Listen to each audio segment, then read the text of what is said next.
It's the evening of November 24th, 1971, the day before Thanksgiving. A middle-aged man in a black suit and tie, carrying a simple briefcase, walks calmly through Portland International Airport. He purchases a one-way ticket for $20 on Northwest Orient Airlines Flight 305, a short trip from Portland to Seattle. He gives his name as Dan Cooper. This man is about to commit one of the most audacious crimes in U.S. history and vanish without a trace, leaving behind a mystery that has baffled investigators for over 5 decades. The flight takes off at 2:50 p.m., a routine trip with 36 passengers and a small crew. Nothing seems out of the ordinary, until a flight attendant named Florence Schaffner is handed a note by the quiet, well-dressed man in seat 18C. Initially dismissing it as a flirtatious gesture, Florence tucks the note away without reading it. But then the man leans toward her and whispers, "Miss, you'd better look at that note. I have a bomb." Suddenly, this mundane flight transforms into a high-stakes hostage situation. The note details his demands: $200,000 in cash, 4 parachutes, and a fuel truck waiting in Seattle to refuel the plane for its next destination. He opens his briefcase, revealing a tangle of red wires, a battery, and what appears to be dynamite. Calm and composed, he instructs Florence to relay his demands to the cockpit. The crew is shocked, but follows his orders, contacting air traffic control and law enforcement. As the passengers remain blissfully unaware of the drama unfolding, the airline complies with Cooper's demands. By the time the plane lands in Seattle, the FBI delivers the ransom money and parachutes, ensuring the passengers are released unharmed. Cooper is meticulous, checking the parachutes and money before allowing the hostages to leave. But his plan doesn't end there. With the flight crew still on board, Cooper orders the plane to take off again, this time heading toward Mexico City at an altitude of 10,000 feet and a speed of 200 knots. He specifies that the landing gear must remain down, the cabin unpressurized, and the rear staircase lowered. His instructions suggest a deep knowledge of aviation, adding another layer of intrigue to his identity. The flight takes off into the night, with the crew confined to the cockpit under Cooper's orders. Somewhere over the dense forests of the Pacific Northwest, between Seattle and Reno, Cooper makes his move. Donning a parachute and securing the ransom money, he opens the rear staircase and jumps into the freezing, stormy night.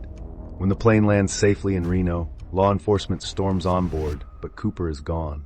He has vanished into thin air, leaving behind only the parachute cords and a few instructions scribbled on a notepad.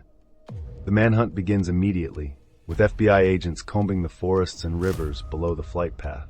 Despite extensive searches, no trace of Cooper or the money is found. The story of D.B. Cooper, as the media dubs him due to a clerical error, becomes a cultural phenomenon. Who was this mysterious man? How did he pull off such a daring crime? And most importantly, where did he go? Theories abound.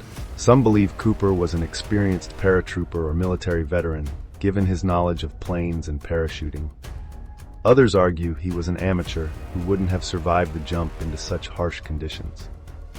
The weather that night was brutal, temperatures below freezing, high winds, and pitch-black skies. But despite the odds, Cooper remains elusive. The FBI meticulously examines the $200,000 ransom, recording the serial numbers of every bill. Yet for years, none of the money surfaces, until 1980, when a young boy discovers a decaying bundle of $20 bills along the Columbia River. The serial numbers match the ransom money, but the discovery only deepens the mystery. How did the money end up there? Did Cooper lose it during his escape, or was it planted to mislead investigators? Over the years, countless suspects emerge.